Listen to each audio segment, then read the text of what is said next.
अस्सलाम वालेकुम। Welcome to my YouTube channel romantic Urdu novel. कैसे हैं आप सब? उम्मीद है सब खैरियत से होंगे। मैं लाई हूँ आपके लिए नावल का अगला हिस्सा। नावल शुरू करने से पहले मेरे चैनल को प्लीज़ लाइक कर दें, सब्सक्राइब कर दें और शेयर करना ना भूलें। तो शुरू करते हैं नावल का अगला हिस्सा।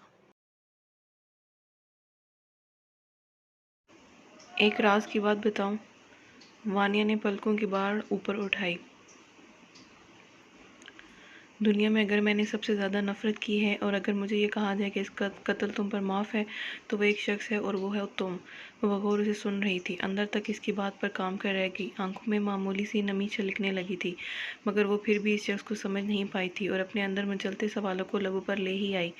अगर इतनी ही नफ़रत करते हो तो मार दो मुझे। ये निकाह करने का क्या मकसद है तुम्हारा? मैंने कहा ना बताऊंगा, फुर्सत से बताऊंगा। और रही बात मारने की तो वो तो मैं तुम्हें बहुत पहले ही ख़त्म कर चुका होता। ये सब खड़ाक पालने की क्या ज़रूरत थी मुझे फिर? इसका इशारा इसे अगवा करने की सिम था। रेहान शेख को पल पल मारने में ही मज़ा है। तकलीफ़ किसे कहते हैं और मुफलिसी किस चिड़िया का नाम है, ये सब तो इसे जानना ही है ना। क्या मतलब है तुम्हारा? तुम मेरे पापा के बारे में इतनी वाहियात गुफ्तगू क्यों कर रहे हो? आ जाएगी समझ, इतनी भी जल्दी क्या है? पहले ज़रा तुम पर तो अपने नाम की मुहर नस्ब कर दें। ऐसा मैं नहीं होने दूंगी। तुम मुझसे निकाह करके मेरे पापा को ब्लैकमेल करोगे, ये मैं होने नहीं दूंगी। वो तो वक्त ही बताएगा। फ़िलहाल बगैर किसी ज़िद्दो बहस के निकाहनामे पर साइन कर देना। जितनी जल्दी मेरा काम होगा इतनी ही जल्दी अपने घर जा सकोगी। वो इसके सरापे पर एक भरपूर नज़र डालता हुआ कमरे से बाहर निकल गया कि वानिया ने फिर पीछे से पुकारा था। वह शायद एक आखिरी कोशिश करना चाहती थी। देखो, तुम मुझसे निकाह करके बहुत पछताओगे, क्योंकि मुझ जैसी अपाहिज लड़की तुम्हें कुछ नहीं दे सकती। लहजा रुहासा हो गया था। इसे अपनी इज्जत और अपने पापा की इज्जत का ख्याल था। खंडहर भर में क्या जवाब देंगे? यही तो मैं तुम्हें बावर कराना चाहता हूँ कि मेरी नफरत की हद देखो। मैं तुम जैसी अपाहज लड़की से निकाह कर रहा हूँ, इन खूबसूरत हसीन अप्सराओं को छोड़ के। तो फिर इन्हीं खूबसूरत और हसीन अप्सराओं में से किसी एक से निकाह कर लो, मेरी जान बख्श दो। ना चाहते हुए भी चंद कतरे आंखों से टूटकर रुखसार पर फिसलते चले गए। करूँगा, ज़रूर करूँगा। इसके लिए मुझे तुम्हारी इजाज़त की ज़रूरत नहीं है, मगर अपना बदला पूरा हो जाने के बाद। फिर वो रुका नहीं और नफरत की एक निगाह इस पर डालता हुआ कमरे से बाहर निकल गया और वो अपनी दोनों हथेलियों में चेहरा छुपाए सिसक पड़ी। वो सिमरन भाभी की तरफ जा रही थी रज़ा को लेने, ताकि इसे नहला धुलाकर तैयार कर दे कि इसी अस्नां में किसी ने इसका बाजू पकड़कर खींचा। वो दीवार से जा लगी। आंखों के आगे जो अंधेरा सा आ गया वो साफ हुआ तो सामने जरमील को मुस्कुराता हुआ पाया। इसके हाथ में कुछ था जिसे साले ने नज़रअंदाज कर दिया। गुस्सा तो इसे बहुत आया और अपनी वो भड़ास भी निकाल दी थी, मगर घर जो मेहमानों से भरा पड़ा था, इनका सोचकर जहर का ये घूंट समझकर हलक में उतार लिया। ये क्या हरकत है? तभी तभी लहजे में गुस्सा अरूज पर था। हरकत? मगर जान, अभी तो मैंने कोई हरकत ही नहीं की है। जुमानी लहजा था। देखिए, मुझसे फजूल गुफ्तगू से परहेज करें। इसका जान कहना बहुत नागवार गुजरा था, और जिस तरह इसने अपनी छोटी सी नाक से केड़ी थी, ज़मीर इस पर होले से हंस दिया। परहेज तो अब हमारे बस की बात नहीं है, और फिर तो जब सामने होती हो तो दिल के तार तो वैसे भी फुल वॉल्यूम से बजने लगते हैं। वो धीरे सरगोशी करता जैसे इसकी जान ही निकाल गया। देखिए, मुझे देर हो रही है, रज़ा को तैयार भी करना है। वो अपनी कलाई इसकी मजबूत हथेली से छुड़ा रही थी। रज़ा की फिक्रमंद को सिमरन ने तैयार कर दिया है। अब ऐसा है कि आज की तकरीब में तुम्हें ये साड़ी बांधनी होगी। इसने वो पैकेट इसके आगे किया जिसे जाले ने बड़ी बेरहमी से परे धकेला था। अपनी ये साड़ी अपने पास ही रखी और अपने दिलो दिमाग से ये खुशफहमी भी निकाल दीजिए कि मैं आपकी कोई भी बात मान लूँगी। जरमील ने बहुत सुकून से सुना भी और देखा भी, क्योंकि वह जाले से यही तवक्को रखता था। बात तो तुम्हें माननी ही होगी। अब तुम पर है, आराम से मानो या फिर मुझे ज़बरदस्ती करनी पड़ेगी, जिसमें मुझे कोई आर नहीं है। ओके माय डियर वाइफ, रात को तुम मुझे इस ड्रेस में मिलोगी। एक भरपूर निगाह इसके चेहरे पर डालता वो आगे बढ़ा था। साले गुस्से में मुठ्ठियाँ ही भींच कर रह गई और एक जहरीली निगाह इस पैकेट पर डाली जो जरमीन इसके हाथ में ज़बरदस्ती थमा गया था। अरे साले, तुम यहाँ खड़ी हो, अभी तक तैयार नहीं हुई? सिमरन ऊपर राबे के पास जा रही थी कि साइड दीवार से लगी साले को सोचों में गुम देखकर वो इसके पास आ रुकी।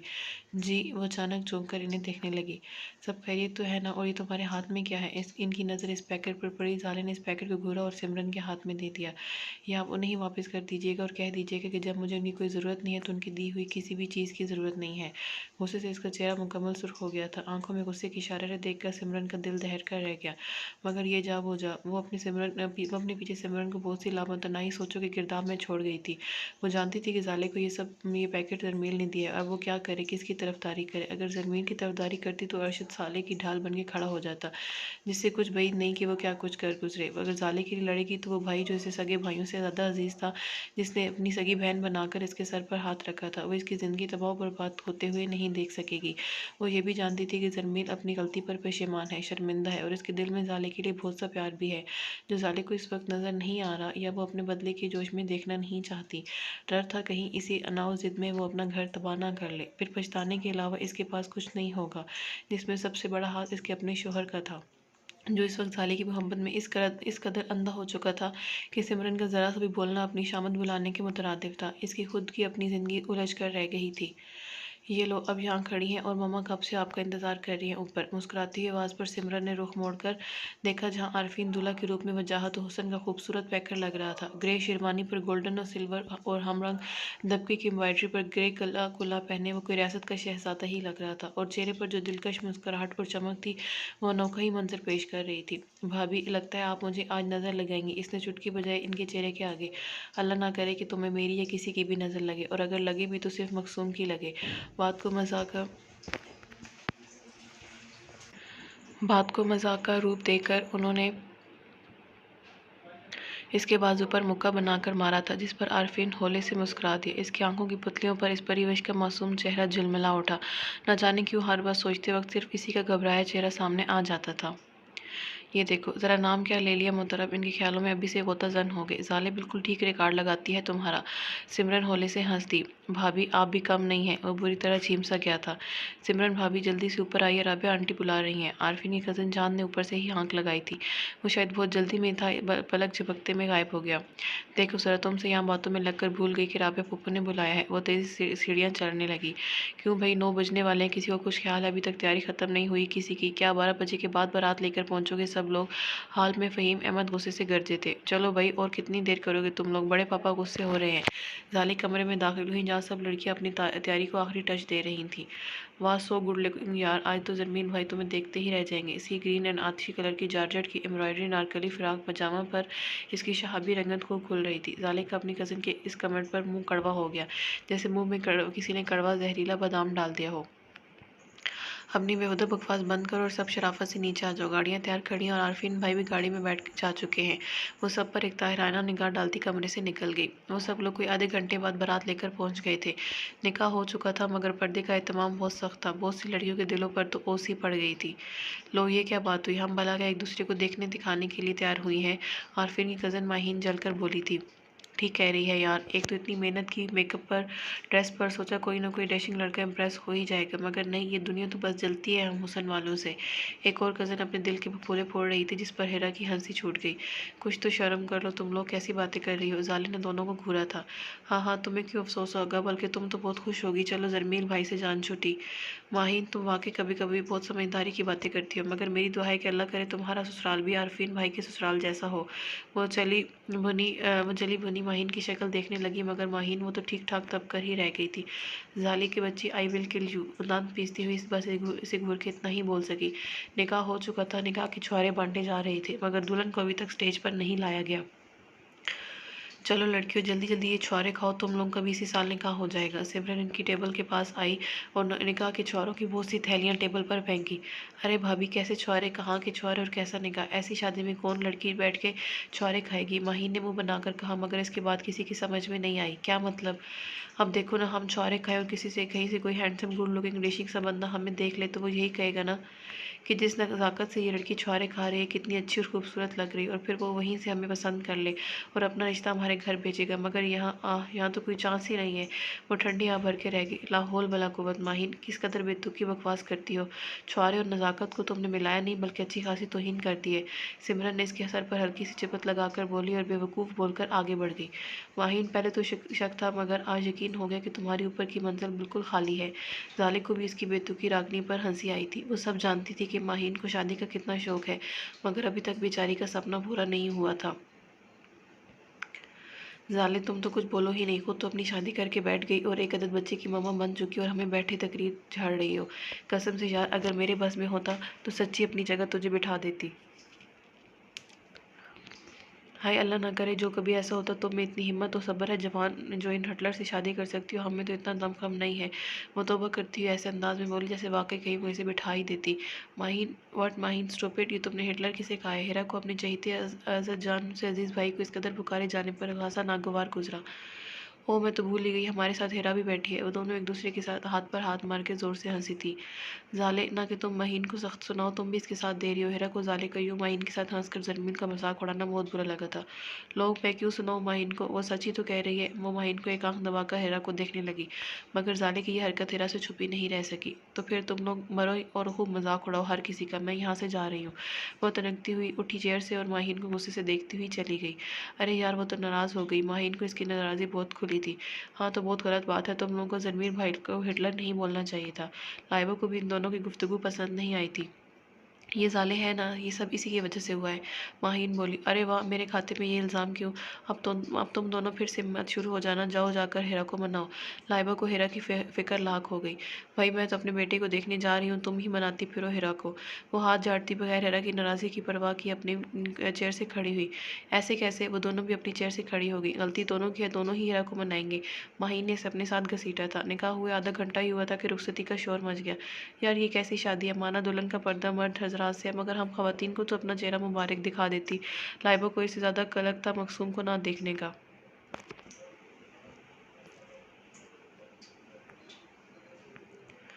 यकीनन कोई चांद चेहरा परी पेकर होंगी जिसे देखने से उन्हें नजर लग जाएगी। माहीन को भी बहुत अजीब लगा था। तुम लोग इतनी उतावली क्यों हो रही हो? बल्कि मेरा मशवरा मानो, आज रात आरफीन भाई के बजाय तुम दोनों ही मकसूम भाभी के पास रुक जाना।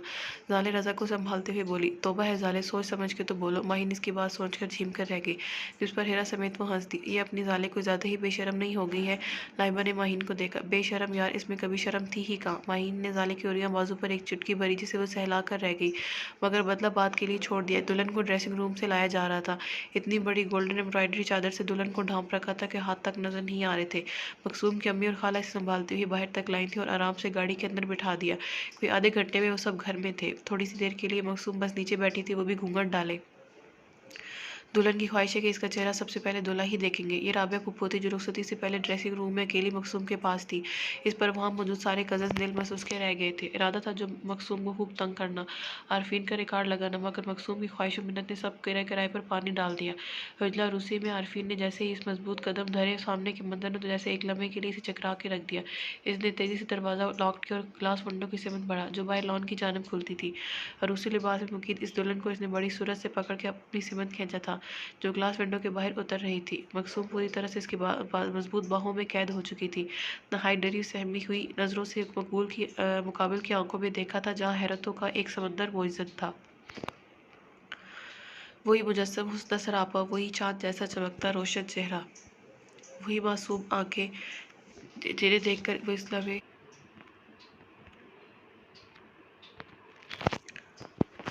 वही मासूम आंखें जिन्हें देखकर वो इस्लाम में कितने ही पल मोहब्बत हो कर रह गया था, जिसे देखकर इसका दिल पहली बार धड़कना सीखा था, जिसे देखकर ये एहसास जागा था कि ये अंदाज़ा हुआ था कि मोहब्बत किसे कहते हैं। मगर ये वो तो नहीं जिससे इसकी शादी पक्की हुई थी। ये तो सोमी की दोस्त थी, और अगर ये यहाँ इसके बेड रूम में हजला रूसी के इस जोड़े में थी तो सोमी कहाँ है और ये यहाँ क्यों है? कितनी ही लातादाद अनगिनत सोचों में गिरा वह इसके खौफजदा चेहरे को भगोर तक रहा था, मगर सोचों का तो जो तसलसल टूटा तो इसकी वजह इसकी मजबूत बाहों में कैद दुल्हन मचलने लगी थी, गिरफ्त तोड़ने की भरपूर कोशिश कर रही थी।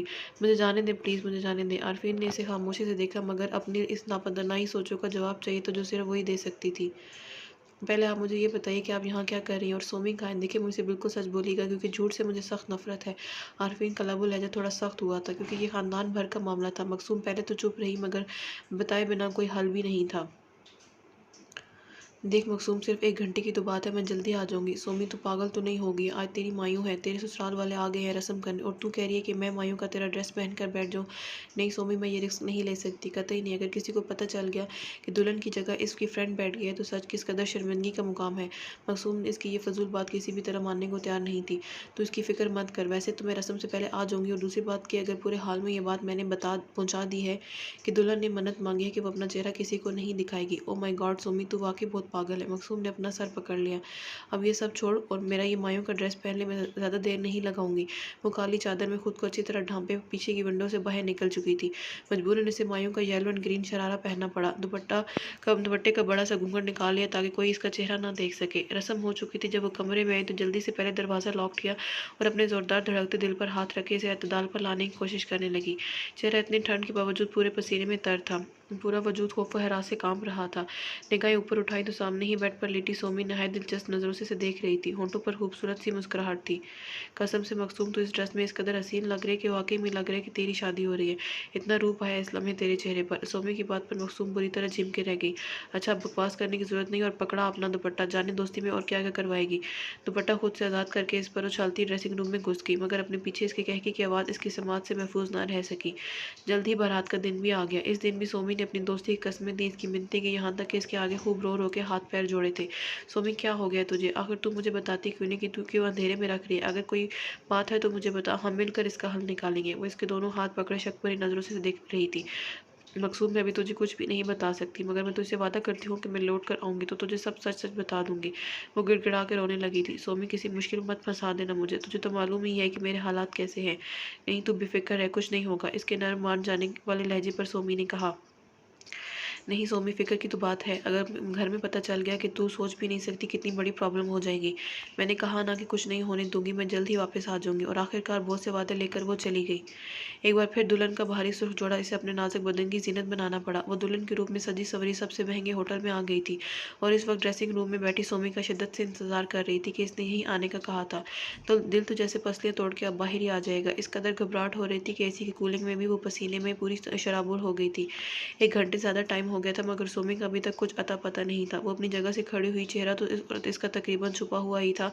इस भारी शरारे और कुछ घबराहट की वजह से जब खड़ा नहीं हुआ जा रहा था तो वो दोबारा चेयर पर बैठ गई।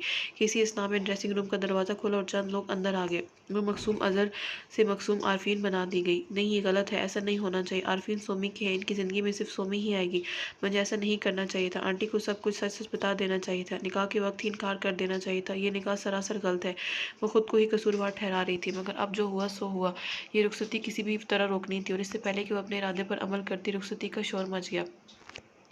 इतनी जल्दी रुखसती, या अल्लाह, सोमी कहाँ फंसा के चली गई हो। वो मुंह ही मुंह में बड़बड़ा के रह गई।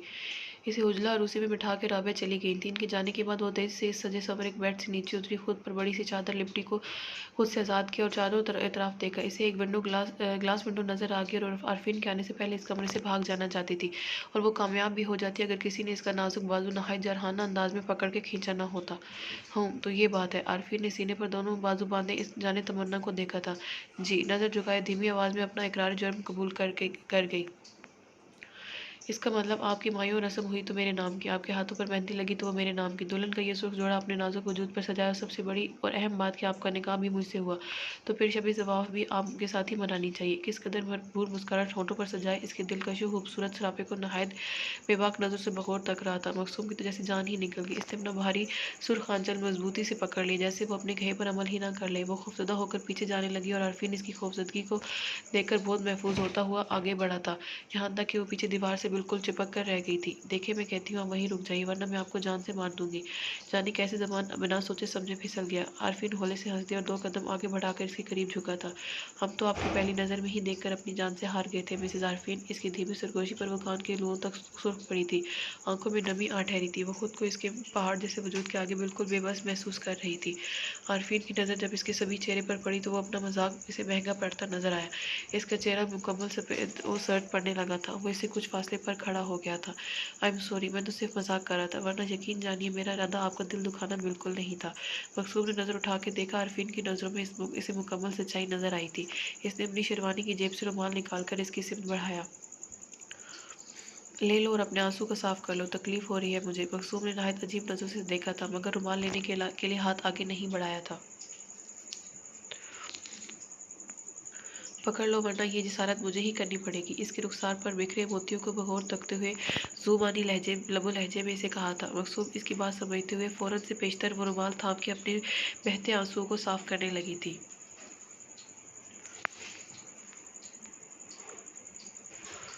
आरफीन मुस्कुराता हुआ वहाँ से हटा और कमरे में रखे फ्रिज की तरफ बढ़ा। इसमें से एक गिलास ठंडा पानी निकाला और इसे ला कर दिया, जिसे मकसूम ने सिर्फ 2 घूंट पीकर वापस कर दिया। खड़े खड़े थक जाएंगी, आइए वहाँ चलकर बैठते हैं। इसका इशारा सामने छोटे से आयरन सोफा सेट की तरफ था। नहीं प्लीज, मुझे यहाँ से जाने दें, सुबह होने से पहले मैं यहाँ से बहुत दूर चली जाऊंगी।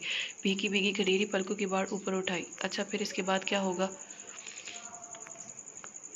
मैं सोमी से कांटेक्ट करने की कोशिश करूंगी। मुझे लगता है वो किसी बड़ी मुश्किल में फंस गई है। इसके बाद फिर वो यहाँ वापस आ जाएगी। ये जगह सिर्फ इसकी है। इस जगह पर आप पर सिर्फ और सिर्फ सोमी का ही हक। एक बात पूछूं? जी। आप वाकई बहुत मासूम है या मुझे बना रही है? मैं समझी नहीं, कितनी मासूमियत थी इसकी आंखों में। तो फिर प्लीज़ मुझे समझने के लिए, मेरा मतलब है मेरी बातों को समझने के लिए आपको वहाँ बैठना पड़ेगा और सुकून से मेरी बातों को सुनना और समझना पड़ेगा। बिलाखिर वो मान गई और इसके पीछे आकर सिंगल सोफे पर सिमट कर दबक कर बैठ गई। देखिए, अब मैं जो कहने जा रहा हूँ उसे गौर से सुनिएगा और मेरी बातों को समझने की कोशिश करिएगा। कुछ पल खामोशी से आरफीन ने इसके डरे सहमे वजूद को देखा। ये जो हमारी शादी हुई है वो कोई खुफिया शादी नहीं हुई है, बल्कि नहायत धूमधाम से हुई है, जिसमें हमारा पूरा खानदान जमा हुआ है।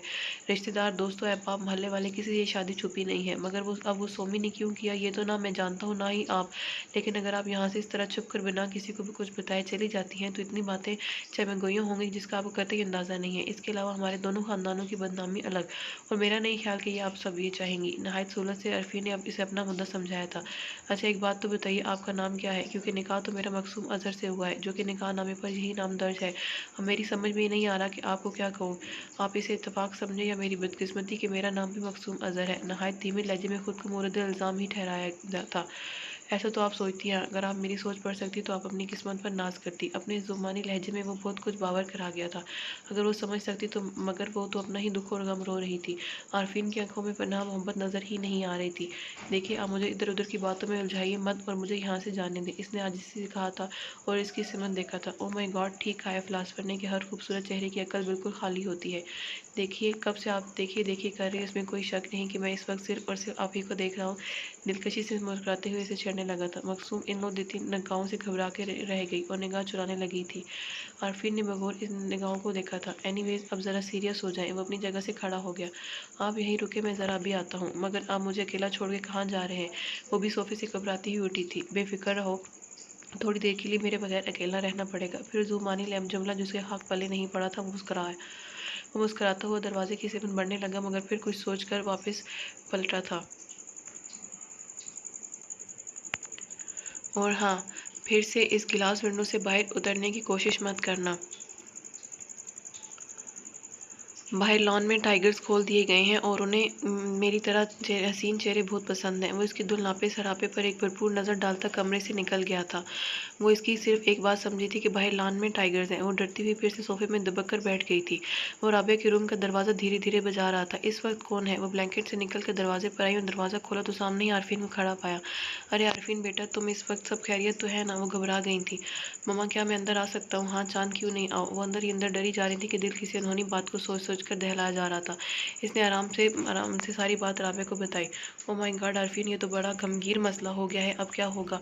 वो सही मानों में बहुत परेशान होगी। इन्हें इतना परेशान देखकर वो भी कुछ सोचने पर मजबूर हो गया। बेशक इसने मकसूम को पहली ही नज़र में पसंद कर लिया था, मगर इसकी शादी इतनी अचानक, वो भी इसकी दोस्त सोमी से तय हुई थी। मगर फिर हालात ने कुछ ऐसा पलटा खाया कि वहीं जाने अजीज इसकी हमसफर बन गई। वो कुदरत के इस फैसले पर बहुत खुश हुआ, मगर ख्वाबों और ख्यालों से निकलकर जब हकीकत की दुनिया में कदम रखा तो हालात के ख़राब होने का अंदाज़ा हुआ। आरफीन, तुम पहला काम तो ये करो कि सोमी की मम्मी को फ़ोन करो और उन्हें यहाँ बुलाओ। उन्होंने फिक्रमंदाना लहजे में कहा। मगर मम्मा, इसमें सोमी की मम्मी क्या कर सकती है? वो समझा नहीं था। अरे बेटा, सोमी उनकी बेटी है जिसकी शादी तुमसे होनी थी। मगर वो क्या वजह है कि सोमी की दोस्त से तुम्हारी शादी कर दी गई? और फिर सबसे बड़ी वजह कि कल वलीमे की तकरीब है और ये बात उनके इल्म में है या नहीं, और अगर है तो उन्होंने ऐसा क्यों किया? ये तो हमारे साथ सरासर धोखा है। आप ठीक कह रही हैं मम्मा, मगर मकसूम का कहना यही है कि भुला इल्म है, सोमी की सरकत से बेखबर है। वही तो मेरा मतलब है आरफीन, मगर मैं फिर भी बहुत कंफ्यूज हूँ। तुम पहली फुर्सत में सोमी की मम्मी को फ़ोन मिला के मुझसे बात कराओ। कुछ ही घंटों में वो राबिया और आरफीन के रूबरू थी और राबिया उन्हें सब कुछ पता चल गया था। मगर इनकी कैफियत राबिया से बिल्कुल मुख्तलिफ थी। चेहरे पर गम और दुख के अलावा गुस्सा जलाल भी बहुत था। मैं मिलना चाहती हूँ मकसूम से। वो तीनों इस कमरे में दाखिल हुए थे जहाँ मकसूम एक सोफे पर दुबकी बैठी थी। सोमी की मम्मी को देखकर वो सोफे से खड़ी हुई थी। उन्हें देखकर इसके चेहरे पर डर और खौफ के रंग मंडलाने लगे थे। दिल सहम सहम कर जैसे सिकड़ने लगा था। आंखों में नमी सी उतरने लगी। हल्के हल्के पूरा वजूद कपकपा रहा था। वो आंखों में गुस्से के शोले भरे आगे बढ़ी और एक सन्नाटेदार थप्पड़ इसके मुंह पर मारा कि वो फिर से इसी सोफे पर गिरी थी। उन्होंने इसे फिर से दोनों बाजू सख्ती से पकड़ के अपने मुकाबिल किया था। ये क्या किया है तुमने, और सोमी कहाँ है। इनका गुस्सा इस कदर अरूज पे था कि अगर बस चलता तो वो भी और इसी वक्त मासूम को शूट कर देती। इनकी ये जारहाना हरकत देखकर आरफीन आगे बढ़ा था। आरफीन बेगम की इन हरकतों ने आरफीन को भी गुस्सा दिला दिया था। बहुत बुरा लगा था उनका ये बर्ताव मासूम के साथ। बिहेव यू आंटी, ये कौन सा तरीका है बात करने का। इसने मासूम को उनकी सख्त गिरफ्त से छुड़ाया था। वो भी डरो खौफ से आरफीन की पुश्त पर छुपी थी। ये आप बोल रहे हो, जबकि सबसे बड़ी मुजरिम तो ये खुद आपकी है। उन्हें अरफीन का यूं मकसूम का छुड़ाना कुछ नागवार गुजरा था। देखिए, इस तरह गुस्सा करने से ये कोई मसले का हल नहीं है। अहम पॉइंट ये है कि सोमी ने ये क्यों किया, कहाँ है वो इस वक्त, ये तो ये बताएगी जो बहुत मासूम बन रही है। उन्होंने जहरीली निगाहों से अरफीन की पुश्त पर छुपी मकसूम को देखा। मुझे लग रहा है कि इसी ने कुछ गड़बड़ की है। मेरी भोली भाली बेटी को बरगलाया है। पूछो इस लड़की से कि कहाँ है सोमी। अच्छा, तो इसने आपकी भोली बेटी को बरगलाया, और वो इतनी भोली थी कि इसके बरगलाने में आ भी गई। आरफीन बेटा, आप नहीं जानते ऐसी लड़कियों को। अमीर लड़कों को फांसने में ये बहुत आगे होती हैं। अच्छा, वेरी गुड। तो फिर आपकी अपनी बेटी को क्या कहा जाए। इसने अपना नहीं तो कम से कम आपकी इज्जत का ही ख्याल रखना चाहिए था। शादी वाले दिन घर से भाग जाना, ये कौन सी अक्लमंदी है। बहुत से सवालात उठते हैं ऐसी लड़कियों के लिए, मगर मैं कुछ नहीं बोलूँगा। आप खुद समझदार है। और रही मकसूम की, तो अगर ये आज नहीं हाँ नहीं होती तो जो सवालात मेरे जहन में हैं वो सब आपसे, आपके घर वाले, रिश्तेदार, शादी में हर फर्द आपसे कर रहा होता। फिर मैं आपसे पूछता कि क्या जवाब है आपके पास। आंटी, इस लड़की ने आपकी इज्जत रखी है, मगर ये जगह इसकी नहीं है, सोमी की है। वो किसी भी तरह इतना अच्छा आला खानदान बेहतरीन लड़का गंवाना नहीं चाहती थी। रह रह के सोमी पर गुस्सा आ रहा था, जिसने अपनी बेवकूफ़ी और नादानी में इतनी बड़ी गलती कर दी थी। मगर निकाह मेरा सोमी से नहीं मकसूम से हुआ है, और इस लिहाज से ये मेरी शरीक हयात है। मगर मैं इस निकाह को नहीं मानती हूँ। मैं सोमी को ढूंढूंगी, ये जगह इसी की है और वो यहाँ आएगी। मैं इस लड़की को सोमी की जगह नहीं लेने दूंगी।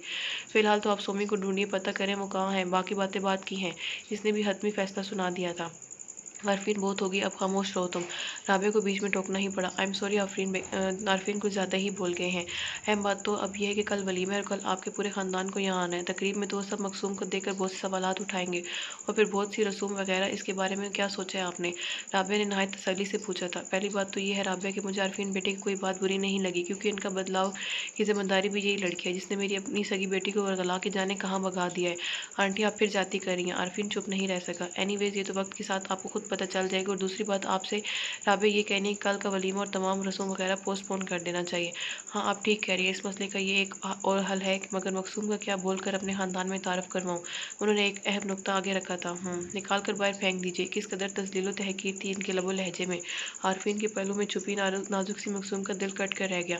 आंखें आंसू से भरने लगी। आप फिर गलत लहजा और गलत बात कर रही हैं मेरी बीवी के लिए।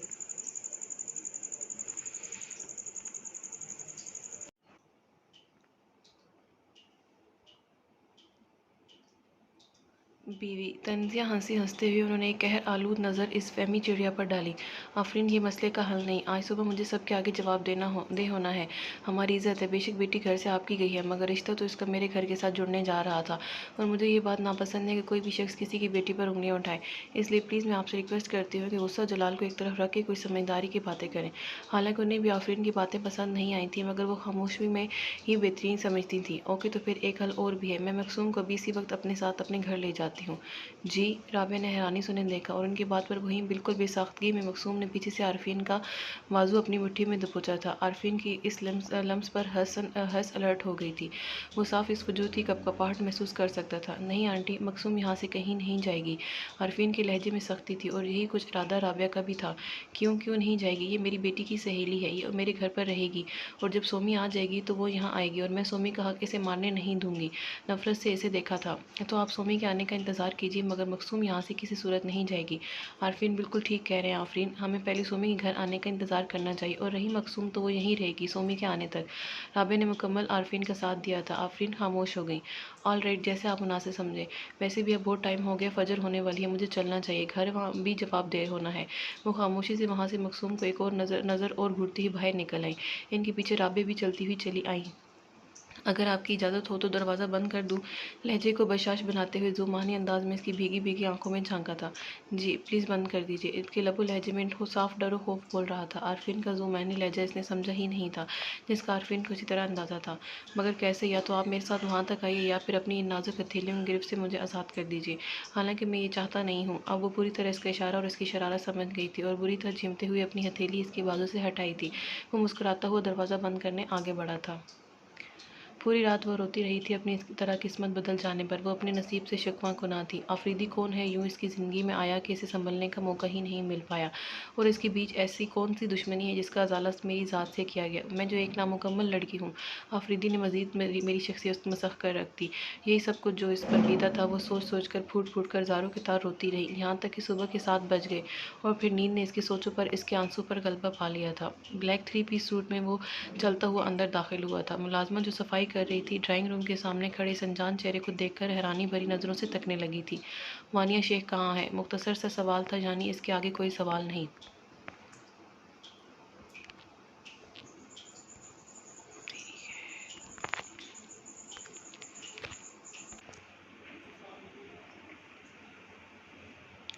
जी, वो तो अपने कमरे में सो रही हैं। सो रही है? आफरीदी ने हैंड वॉच देखी जहाँ सुबह के 10 बज रहे थे। ओके, तुम अपना काम करो, मैं खुद देखता हूँ। आफरीदी ने मुलाजमा पर एक नज़र डाली और तेज़ी से सीढ़ियाँ चढ़ता हुआ चला गया। इस मुलाजमा की कुछ सुने बगैर कि वो ये क्या कहना चाह रही थी कि इनके कमरे में कोई भी इनकी बगैर इजाज़त नहीं जा सकता। उन्हें कोई नींद से नहीं उठा सकता जब तक कि वो खुद नहीं उठ जाती। आफरीदी बगैर नॉक के अंदर दाखिल हुआ। सामने जहाज़ी साइड बेड पर नज़र पड़ी जहाँ पिंक ब्लैंकेट में वो सुकड़ी सिमटी सी बेखबर सो रही थी। रुखसार पर जा बजा आंसू के खुश्क निशान थे, जिसका मतलब था वो पूरी रात रोती रही है। आफरीदी ने पूरे कमरे में नज़र दौड़ाई जहाँ इसे अपनी मतलूबी शय मिल गई थी। ड्रेसिंग टेबल के पास रखी आयरन चेयर इसने उठाई और इसके बेड के करीब रखकर नहायत आराम से इस पर विराजमान हुआ था। बगौर इसके चेहरे को तकते हुए अपनी शहादत की उंगली इसकी बंद पलकों पर फेरी थी। मर्दाना लफ्ज़ महसूस करके वानिया ने अपनी आंखें खोली थी। वही चेहरा जिससे इसने पूरी रात शिद्दत से नफरत की थी। इसने आफरीदी की भारी हथेली अपने चेहरे से बुरी तरह झटकी थी और एक झटके से वो बैठी थी। तुम्हारी इतनी हिम्मत कि तुम मेरे बेड में आ सकते हो? चेहरा गुस्से से सुर्ख हो गया। अफरीदी तंजिया मुस्कुराहट लिए अपनी चेयर से उठा और इसके पास बेड पर बैठा था। तुम्हें अभी भी मेरी हिम्मत पर शक है? इसने वानिया के खुले लंबे बालों को छेड़ा था। दूर रहो मुझसे, कराहत आती है मुझे तुमसे। वानिया ने बुरी तरह अफरीदी के हाथों को झटका था, मगर अफरीदी इसके अंदाज को देखकर गुस्सा नहीं हुआ था, बल्कि इसके अंदर के इंसान में एक तस्कीन की लहर दौड़ी थी। वो लुत्फ ले रहा था।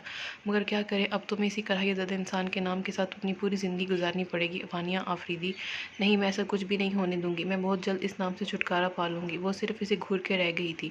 वेरी गुड, मगर कोई रीज़न तो दोगी ना इस नाम से छुटकारा पाने के लिए? यही रीज़न क्या कम है कि तुमने मुझे किडनैप करके ज़बरदस्ती निकाह के पेपर्स साइन करवाए हैं?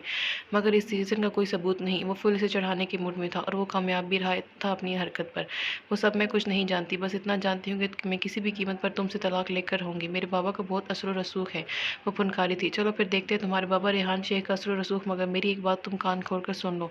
आफरीदी ने इसका बाजू जोर से पकड़ के झटके से अपने करीब तर किया था कि वो अपना तवाज़न बरकरार नहीं रख पाई और सीधी इसके पहाड़ जैसे वजूद से टकराई थी। तुम किसी भी अदालत, कोर्ट, कचहरी में जाओ, कितनी ही कोशिश कर लो तुम बाप बेटी, मगर मैं तुम्हें किसी भी कीमत पर तलाक नहीं दूंगा।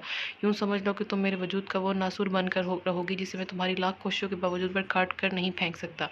इसलिए मेरी सलाह मानो, इस ख्याल को दिल से बाहर निकाल दो। यही तुम्हारे लिए बेहतर है। आफरीदी ने जिस झटके से इसे अपने करीब किया, इससे ज़्यादा ज़ोर से खुद से दूर भी किया कि वह पूरी जान से हिलकर रह गई और एक निगाह वो इसके चेहरे पर डालता खड़ा हुआ था। मगर हाँ, एक बात सारी ज़िंदगी अफसोस रहेगा कि तुम्हारे बाप की गलती की सज़ा, इनका तावान तुम्हें चुकाना पड़ेगा। बड़ा गरूर है तुम्हारे बाप को। अब वो जब तुम्हें देखेगा अपने किए पर पशेमान होगा। वो फिर रुका नहीं, कमरे से बाहर निकलता चला गया था। इसके चले जाने के बाद वो एक बार फिर बिखरती चली गई। आंसू जो रात बहते बहते खुश्क हो गए थे, वो एक बार फिर से इसकी किस्मत पर मातम करना थे। ज़ाले को नजमा ने आसिया के पास वापस नीचे भेजा था। मकसूम को वो डायमंड का सेट दिखाने आई थी जो वो आज की तकरीब में मकसूम को मुंह दिखाई में देने वाली थी। वो ड्राइंग रूम में बैठी थी। सामने ही जरमील का बेडरूम था। दरवाज़ा खुला था मगर वो कहीं नज़र नहीं आ रहा था। वो ताई मम्मा को ये डायमंड सेट दिखा के फ़ौरन से बेशतर यहाँ से चली जाना चाहती थी कि वो ये नहीं चाहती थी कि जरमील का इसके सामना हो। मगर वो कहते हैं ना, जो हम सोचते हैं ऐसा अक्सर होता नहीं है। जरमील मंजर आम पर आ गया था। वो वॉशरूम में था। ब्लू जीन्स बगैर शर्ट के, गले में टॉवल डाले वो सामने खड़ा था। ज़ाले की निगाह इसको देखकर खुद ही झुकती चली गई थी। वो बेड से खड़े हो गई मगर अपना रुख इसकी सिम से मोड़ लिया था। जरमील ज़मीन पर मजबूत कदम धरता आहिस्ता से आगे बढ़ा और इसके बिल्कुल पीछे जाकर खड़ा हो गया। जरमील की कसरती बदन से फूटती कलोन की खुशबू बहुत करीब महसूस हुई थी। वो सटपटा के जो झटके से मुड़ी थी, जरमील इसके इस कदर करीब खड़ा था कि पलटने पर बिल्कुल इसके चौड़े सीने से लगी थी। एक तो जरमील का ये हुलिया, फिर इसकी कुर्बत। ज़ाले के जिस्म में एक सर्द सी लहर दौड़ गई। वो जल्दी से पीछे हुई। आज मेरी सुबह का आगाज़ बहुत खूबसूरत हुआ है, यानी कि मेरी मोहब्बत का असर होता नजर आ रहा है। इसका इशारा यहाँ इसकी मौजूदगी पर था। वह इसका इशारा बहुत अच्छी तरह समझ गई थी। इसलिए नहायत तब कर इसे देखा था। आप अपनी इस खुशफहमी से बाहर निकल आइए, मुझे मेरी मामा ने ज़बरदस्ती भेजा है कि ये डायमंड सेट ताई मामा को दिखा के लाऊं, जो मामा आज वलीमे में मकसूम भाभी को गिफ्ट करने वाली हैं। इसने अपने आने की वजह तफसील से बयान कर दी, जिसे जरमील ने बहुत सुकून इत्मीनान सुना था। तुमने तो लंबी चौड़ी तमहीद बांध दी, मगर मेरे लिए यही काफ़ी है कि तुम इस वक्त यहाँ मेरे सामने हो। अब शाबाश, एक काम करो, मेरे लिए अच्छा सा नाश्ता बना के लाओ। यानी वो इसे सुलगा के हिज उठा रहा था। मैं आपकी नौकर नहीं हूँ। जरमील इसके सलग कर जवाब देने पर हंस दिया था। अच्छा तो यार, कमरे में मेरी शर्ट पड़ी है, इस पर इस्त्री ही कर दो। आप अपने सारे काम खुद करें। तो तुम्हें बीवी बनाकर लाया तो हूँ। अच्छा, इस बीवी का ख्याल बड़ी जल्दी आ गया आपको, इसने बीवी पर खास जोर देते हुए तंज भरे अंदाज में कहा। जरमील को देखा था। चलो आ तो गया ना, आप बहस छोड़ो, कमरे में चलो, मुझे तुमसे कुछ काम है। जरमील ने इसकी नाजुक कलाई पकड़ ली थी। जालिद बुरी बुरी तरह गड़बड़ा के रह गई इसकी बेतकल्लुफ़ हरकत पर। बात तो वो इस तरह कर रहा था जैसे बहुत अच्छे ताल्लुकात हैं दोनों के दरमियान, जैसे कभी कोई हादसा इनकी ज़िंदगी में आया ही नहीं। मगर साथ ही ये ख्याल बहुत तेज़ से गूंजा कि अरशद घर में है और किसी भी वक्त नीचे आ सकता है, क्योंकि बाहर जाने का रास्ता यहीं से निकलता था। जरमील छोड़िए मेरा हाथ, अरशद भाई घर में है। जालिद ने झटके से इसकी मजबूत हथेली से अपनी कलाई छुड़ाई थी।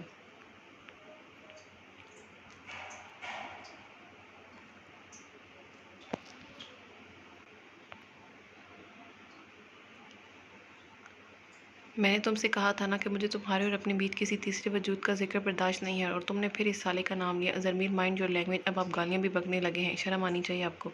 जरमील को यह तर्ज गुफ्तगू सख्त नागवार लगी थी। मगर मैंने गाली तो नहीं दी, तुम्हारे रिश्ते से तुम्हारा चहीता भाई मेरा साला ही तो लगा ना। साले की इसकी बात पर गौर समझती हुई बुरी तरह झिम कर रह गई। इसके चेहरे का रंग हया से दहक उठा था।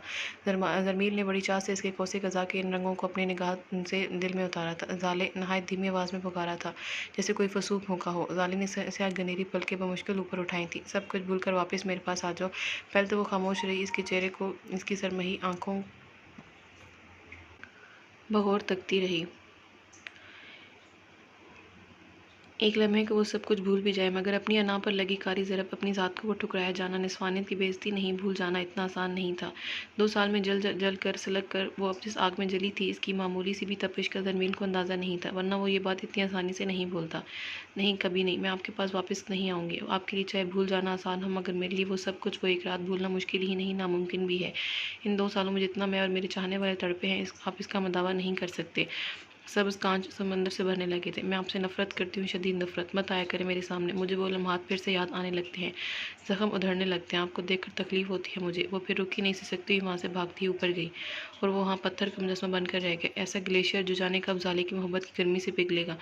जाले की आंखों में आंसू और इसकी बातों ने जरमील को मजीद शर्मिंदगी की अथाह गहराइयों में धकेल दिया था। जरमील बेटा, जाले को मनाना आसान नहीं है। आसिफ जो जाने कब से पीछे खड़ी इन दोनों की गुफ्तगू सुन रही थी, धीरे धीरे चलती हुई इसके मुकाबले आ ठहरी। जाले को देखकर तो खुद इनका दिल भी खून खून होता था, कलेजा मुंह को आता था। जानता हूँ मम्मा, मगर मैं हिम्मत नहीं हारूंगा। मैं जाले को इसकी खुशियाँ मोहब्बत वापस दूंगा जो उसका हक है। मैं इसे अपने पास वापस बुला लूंगा। ये रास्ता कठिन ज़रूर है, मगर मैं हर मुश्किल पार कर लूंगा। इसने आसिया के दोनों हाथ अपने मजबूत हाथों में थाम लिए थे। इंशाअल्लाह मेरी जान, जीत तुम्हारी ही होगी। उन्होंने दिल से दुआ दी और इसकी चौड़ी पेशानी पर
कमरे में मौजूद हूँ। वो मुस्कुरा के इसके पास से उठता हुआ वार्डरोब की जानिब बढ़ा और अपने लिए एक सादा कॉटन का ग्रे सलवार कमीज हैंगर की निकाला और इसके लिए भी एक रेड जॉर्जेट का फुल एम्ब्रॉयडरी सूट निकाला था। जल्दी से बगैर कुछ सोचे और बोले, रेडी हो जाओ। वो सूट इसके हाथ में थमाता हुआ वॉशरूम में घुस गया। मामा बता रही थी कि आज का वलीमा कैंसिल हो गया। सिमरन अरशद की टाई की नॉट ठीक करते हुए बोली थी। हाँ पता चला है, मगर वजह नहीं बताई। खैर होगी कोई वजह। अरशद ने अपना मोबाइल देखा जहाँ हसन की मिस कॉल थी। आज मीटिंग भी है होटल में, वलीमे की वजह से कैंसिल हो गई, मगर होटल में रख ली है। तो आप रात का डिनर हमारे साथ नहीं करेंगे? सिमरन ने टेबल से वॉलेट उठा के इसको दिया। नहीं बिल्कुल नहीं, बल्कि मुझे आज रात देर भी हो सकती है। वॉलेट और मोबाइल कोट की जेब में डाला। मगर आरफीन ने तो होटल में डिनर पर हम सबको इन्वाइट किया है। मेरी तरफ से मदद कर लेना और जो गिफ्ट खरीदा था आरफीन की दुल्हन के लिए वो आज ही दे देना। जब वलीमा होगा तब की तब देखी जाएगी। अरशद ने यह कहकर मिरर में एक बार फिर अपना जायजा लिया। ये भी नहीं सोचा कि इसके ऐसे रवैये से इसका छोटा सा दिल किस कदर दुखा होगा। अरशद बगैर कुछ कहे इसकी तरफ देखे जाने लगा कि कुछ याद आने पर पलटा। और हाँ, अगर जरमील जाएगा तो जाले के जाने की जरूरत नहीं है। ये आप क्या कह रहे हैं? आरफीन ने तो सबको इन्वाइट किया है। अरशद के चेहरे पर मामूली सी सख्ती दर आई। वो 2 कदम आगे बढ़ा था। पहली बात तो ये कि मुझे बहस करने वाली औरतों से सख्त चिढ़ है, ये तुम अच्छी तरह जानती हो। दूसरी ये कि जब मैं कुछ कह दूं तो इससे आगे करने के लिए कोई सवाल पैदा नहीं होता। इसलिए अगर जाले का कह दिया नहीं जाएगी तो नहीं जाएगी। इसने अच्छी तरह सिमरन को झड़क दिया। लेकिन अरशद, मकसूम क्या सोचेगी? क्या कहा ना मुझसे बहस मत किया करो। कोई क्या सोचता है मुझे या तुम्हें इससे कोई फ़र्क नहीं पड़ना चाहिए। और अब अपनी फजूल बकवास में मुझे मजीद देर मत कराओ। वो इसे घूरता हुआ ब्रीफ केस उठाए कमरे से निकलता चला गया। सिमरन की आंखों से चंद मोती टूटे और अपना असल खोते चले गए। टैक्सी शेख वाला के पास आकर रुकी थी। चौकीदार रेहान शेख को देखकर अपने चेयर से उठा और टैक्सी को दरवाज़ा खोला। वो बाहर निकले। चौकीदार ने इनका सूटकेस टैक्सी से निकाला। वो अंदर बड़े सारे मुलाजमीन उन्हें सलाम किया था, जिनका उन्होंने जवाब दिया और ड्राइवर को मुखातिब किया। तुम एक काम करो, गाड़ी तैयार करो, मैं फ्रेश होकर आता हूँ, फिर वानियों को लेकर आना। मगर बड़े मालिक, वो तो घर पर ही हैं। ड्राइवर ने अदब से झुककर कहा। घर पर? मगर वो तो अपनी सहेली के घर गई थी। जी बड़े मालिक, मगर वो तो इसी रात को ही वापस आ गई थी और उन्हें कोई साहब छोड़ के गए थे। अच्छा, कौन साहब थे? ये तो मैं नहीं जानता और ना ही मैंने उन्हें यहाँ पहले कभी देखा है। रेहान शेख ने इसे खामोशी से देखा और कुछ कहे बिना वानिया के कमरे का रुख किया। हल्के से दरवाज़ा नॉक किया, मगर अंदर से जवाब न दारे तो उन्होंने देरी से दरवाजे पर हाथ रखा तो वो खुलता चला गया। कमरा पूरा गंभीर खामोशी और अंधेरे में डूबा हुआ था। उन्होंने स्विच बोर्ड पर हाथ मारा। कमरा रोशनी में पूरा नहा गया। उन्होंने पूरे कमरे में निगाह दौड़ाई। ऐसा लग रहा था जैसे बरसों से कमरे की सफाई सुथराई नहीं हुई थी। इस कदर फैला हुआ था। इनकी मुतलाशी निगाहें बेड के पास दबे इस कारपेट पर सुकड़े सिमटे हुए वजूद पर पड़ी, जिसे पहचानने में उन्हें ज़रा देर नहीं लगी। वानी मेरी जान। उनके लबो लहजे में इस कदर तड़प थी, जो लट्टी पटी सी अपनी दुनिया में गुमसुम थी। अपने चाहने वाले बाबा की आवाज़ पर इसने चेहरा ऊपर उठाया। रेहान शेख का दिल जैसे किसी ने मुट्ठी में दबोच लिया। कितने ही टुकड़े हुए थे इनके दिल के कि इसकी हालत देखकर। मुरझाया उजड़ा चेहरा, सर्द सफ़ेद सफ़ेद रंगत, आंसू से भरी आंखों के नीचे हल्के। 2 दिन में ऐसी क्या क़यामत टूटी कि वह इस कदर अबतर हालत में थी। बाबा, इसने बुलक कर दोनों हाथ बढ़ाए थे। बाबा की जान। वो भी तड़प के आगे बढ़े और इसके सहमे वजूद को अपनी नरमो गर्म आगोश में छुपा लिया। वो रेहान शेख के सीने में सर दिए ज़ारों के तार रोने लगी कि इसकी हिचकियाँ बन गई। चुप कराना मुश्किल हो गया था। क्या हुआ वानी? मेरा बच्चा बताओ, वरना मेरा दिल फट जाएगा। इसका सर सहला रहे थे। बाबा, मैं बर्बाद होगी। क्या कह रही हो वानी? क्या हुआ है? उन्होंने इसके कंधों से पकड़ के सामने किया। वानिया, बताओ मेरे बच्चे, क्या हुआ है मेरे पीछे? वो फिर आंसू के दरमियान एक एक बात बताती चली गई। क्या? मगर ये है कौन? मैं कुछ नहीं जानती बाबा। वो भी आपको बहुत बुरा भला बोल रहा था। रेहान चौक सोचने पर मजबूर हो गया। आखिर उन्होंने ऐसा कौन सा गुनाह कर दिया जिसकी सज़ा इनकी जिगर गोशी इनकी बेटी को मिली थी? बाबा, वो बहुत बुरा है। मैं इसकी शक्ल भी नहीं देखना चाहती। आप मुझे इसके नाम से आज़ाद कर दीजिए। वो बिलक बिलक कर रोई जा रही थी, किस तरह चुप होने का नाम ही नहीं ले रही थी। कूल डाउन बेटा, जैसा तुम चाहोगी वैसा ही होगा। कुछ देर में मैं सलाखों के पीछे जागो ना कर दिया तो मेरा भी नाम नहीं। इसे तुम्हारे एक एक आंसू का हिसाब देना होगा। उन्होंने इसके बालों पर बोसा लिया और रुमाल से इसका भीगा चेहरा साफ किया। चलो शाबाश, खड़ी हो। पता नहीं कब से बैठी होगी। मुझे यकीन है कल से कुछ खाया भी नहीं होगा। उन्होंने नहायत आराम से सहारा देकर उठाया और आहिस्ता से बेड पर बिठा दिया। नूरी, उन्होंने नौकरानी को आवाज़ दी। जी बड़े मालिक। वो फ़ौरन हुक्म की तकमील करते हुए दौड़ती हुई चली आई। सबसे पहले वानी के लिए कुछ फ्रूट्स और दूध लेकर आओ। आज मैं खुद अपनी बेटी को अपने हाथों से खिलाऊंगा। फिर अच्छी तरह इसके कमरे की सफाई करना। वो जानते थे कि वानिया ने कमरे में आने की किसी को इजाज़त नहीं दी होगी। अपनी जान से अजीज़ बाबा को सामने पाकर इसे कुछ ढारस हुई। एक मजबूत एहसास जागा। कुछ ही देर में नूरी फ्रेश फ्रूट्स और दूध लेकर आ गई थी। रेहान शेख इसके बहुत मना करने के बावजूद इसको खिलाते चले गए। बाबा, अब बस करें, मैंने बहुत खा लिया। वो दूध भरा गिलास इसके मुंह से लगा रहे थे। कोई बहुत नहीं खाया, अपनी हालत देखो ज़रा, मैं तो इतना पछता रहा हूँ कि या तो मुझे जाना नहीं चाहिए था या तो मैं ज़बरदस्ती ले जाता तो बेहतर था। उन्होंने ज़बरदस्ती से दूध का आधा गिलास पिला दिया। ठीक कह रहे हैं आप बाबा, आप मुझे आपकी बात मान लेनी चाहिए थी। वह सर झुकाए शर्मिंदगी से बोली, लेकिन खैर छोड़ो, अब तुम्हें और ज़्यादा हल्कान होने की ज़रूरत नहीं है, मैं आ गया हूँ, सब ठीक हो जाएगा। उन्होंने इसके झुके सर पर शफकत से हाथ फेरा था। फिर कितनी ही देर तक वो दोनों एक दूसरे से बातें करते रहे। वानिया बहुत हद तक संभल गई थी। मगर बाबा, आज तो वलीमा था, आपने अटेंड क्यों नहीं किया? हाँ था तो, मगर आज की तकरीब पोस्टपोन हो गई थी। पोस्टपोन? इसके चेहरे पर हैरानी धर है। मगर क्यों बाबा? पता नहीं बेटा, और ना ही राबिया ने बताया होगी कोई वजह, लेकिन वो तुम्हारा बहुत पूछ रही थी और आरफीन भी नाराज़ हो रहा था। बोल रहे थे कि मकसूम को लेकर वो खुद तुमसे मिलाने आएंगे। ये तो उनकी मोहब्बत है बाबा, वो खुशदिली से बोली थी। इसी दौरान रेहान शेख का मोबाइल बज उठा। उन्होंने मोबाइल स्क्रीन देखा जहाँ कोई नया नंबर चहक रहा था। उन्होंने ओके का बटन प्रेस किया। हेलो, अस्सलाम वालेकुम ससुर जी। नहायत चहकती हुई आवाज़ गुनी थी। रेहान शेख की गुस्से से रगे तन गई। क्या बेहूदगी है ये? कौन बात कर रहा है? अरे ओ आई एम सॉरी, मुझे पहले आपसे अपना इंट्रोडक्शन कराना चाहिए था। यूँ अचानक झटका देकर आपकी हार्ट बीट्स नहीं बढ़ानी चाहिए थी। तो मिस्टर रेहान शेख, मैं आपका दामाद बात कर रहा हूँ। इसके इस हवाले पर रेहान शेख के असाब में खिंचाव सा आ गया था। तो तुम हो जिसने मेरी बेटी को किडनैप करके ज़बरदस्ती निकाह किया है। तुम बस मेरे सामने आ जाओ, एक बार आ जाओ, फिर मैं तुम्हारा वो हशर कहूँगा कि तुम्हारी सारी पुश्तें याद रखेंगी। वह गुस्से से धड़ा था। वानी जो उन्हें देख रही थी समझ गई कि मोबाइल के इस साइड कौन बात कर रहा है। वो अंदर तक सहम गई। ज़रूर ज़रूर ससुर जी, मैं ज़रूर तुम्हारे सामने आऊँगा। बल्कि आज रात के डिनर पर मुलाकात कर लेते हैं। अपनी बेटी से कहना मेरे लिए अच्छा सा डिनर बनवा कर रखे। वो धीरे से हंस दिया था। डिनर ही नहीं बल्कि सुबह का नाश्ता और दोपहर का खाना अब जो तुम हवालात में ही खाओगे, वो भी पुलिस के गर्म हंटर समेत। ये तो वक्त बताएगा मिस्टर रेहान शेख के हवालात में कौन जाता है। मगर मेरी एक बात याद रखना, अगर तुम्हारी निजी दुश्मनी में पुलिस को इन्वॉल्व करोगे तो सरासर नुकसान तुम्हारा और तुम्हारी बेटी का ही होगा। निजी दुश्मनी में पुरसोच अंदाज में बोले थे। कौन हो तुम और तुम्हारी मुझसे क्या दुश्मनी है? पता चल जाएगा, सब पता चल जाएगा। इतनी भी क्या जल्दी है? देखो, मैं तुम्हें नहीं जानता, लेकिन अगर मेरी बेटी पर आँच भी है तो मैं तुम्हें जिंदा दरगोर कर दूंगा। आँच? कितनी ज़ोर से आंसर तक ऐसे मजाक उड़ा रहा हूँ। रेहान शेख, तुम आँच की बात करते हो, तुम्हारी बेटी अब आग की लपेट में है। किस कदर तकलीफ होती है ना जब किसी अपने को कोई मामूली सी भी जिक पहुंचे तो। लेकिन खैर, तुम्हें भी जब पता चलेगा, तब जब तुम खुद इस तकलीफ में मरहले से गुजरोगे। और तुम्हें इस तकलीफ से हमकनार कराना ही तो मेरा मकसद है। तो ठीक है, तुम्हारी दुश्मनी मुझसे है ना, तो मेरी बेटी को बीच में क्यों लाए? मर्द थे तो मर्दों की तरह सामने से आकर वार करते। खैर, इस मर्द वाली बात को तो रेहान शेख जाने ही दो, क्योंकि तुमसे बेहतर मर्दों की खूबियों से कोई वाकिफ नहीं होगा। नहायत तंज में डूबा जहरीला तीर इसने फेंका था, जो इनके खाक भी पल्ले नहीं पड़ा था। क्या कहना चाहते हो तुम? छोड़ो इस बात को, अब जो भी बात होगी वो रूबरू होगी, इसलिए अब अपने ससुर जी से इजाज़त चाहूँगा। चढ़ाने वाले अंदाज में कहता मोबाइल ऑफ कर गया और यहाँ से रेहान शेख हेलो हेलो करते रह गए। पता नहीं कौन खबीस है। उन्होंने मुंह में बड़बड़ा के मोबाइल को घूरा। वो आएगा बाबा, वो अगर कह रहा है तो ज़रूर आएगा बाबा, वो बहुत ख़तरनाक है। वानिया ने एक बार फिर से बिखरती चली गई। आने दो बेटा, यही तो मैं चाहता हूँ कि वो यहाँ आए, मगर वो यहाँ से अपने घर नहीं हवालात जाएगा, जेल की सलाखों के पीछे।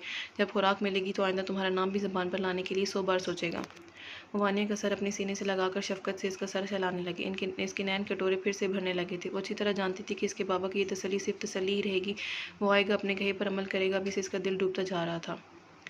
वो रज़ा को गोद में ली नीचे आई थी। आसिया बेगम किचन में दोपहर के खाने की तैयारी करवा रही थी। फ़हीम अहमद ऑफिस गए हुए थे। हिरा ऊपर जाले और माहिन के साथ रात के डिनर में जाने के कपड़े देख रही थी। जरमील अभी तक ऑफिस नहीं गया था।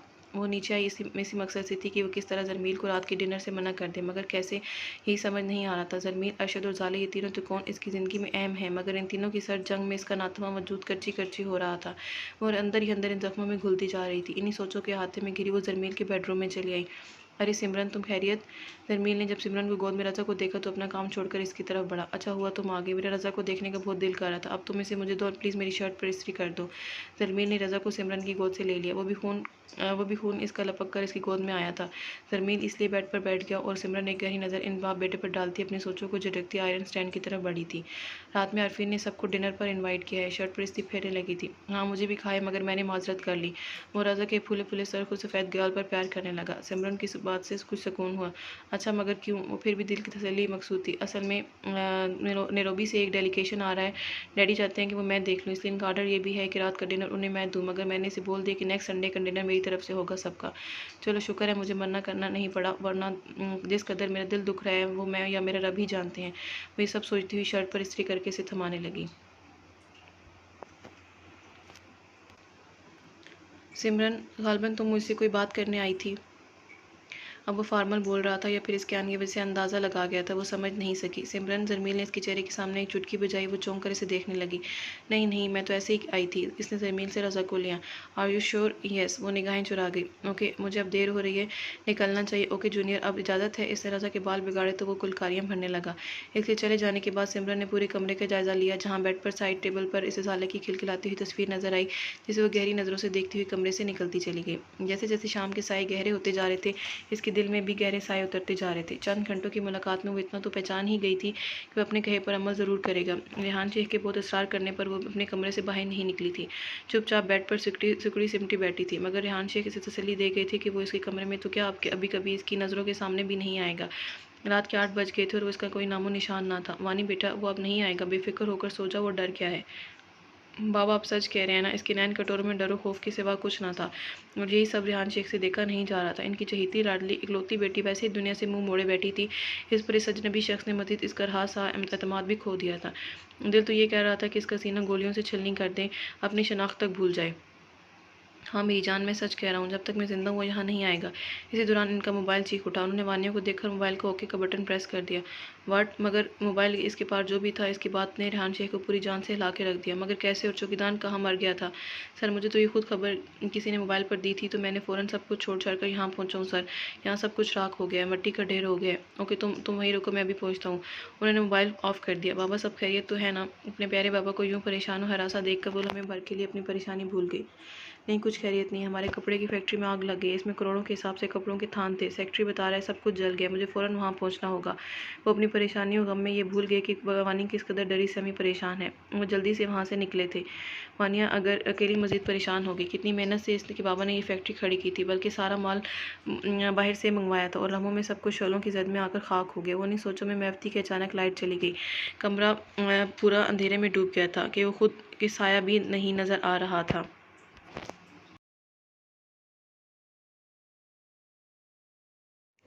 ये था हमारा आज का नावल। उम्मीद है आपको पसंद आया होगा। अपनी राय का इजहार ज़रूर करिएगा। जल्दी हाजिर होंगी नावल के अगले हिस्से के साथ। तब तक के लिए अल्लाह हाफिज़।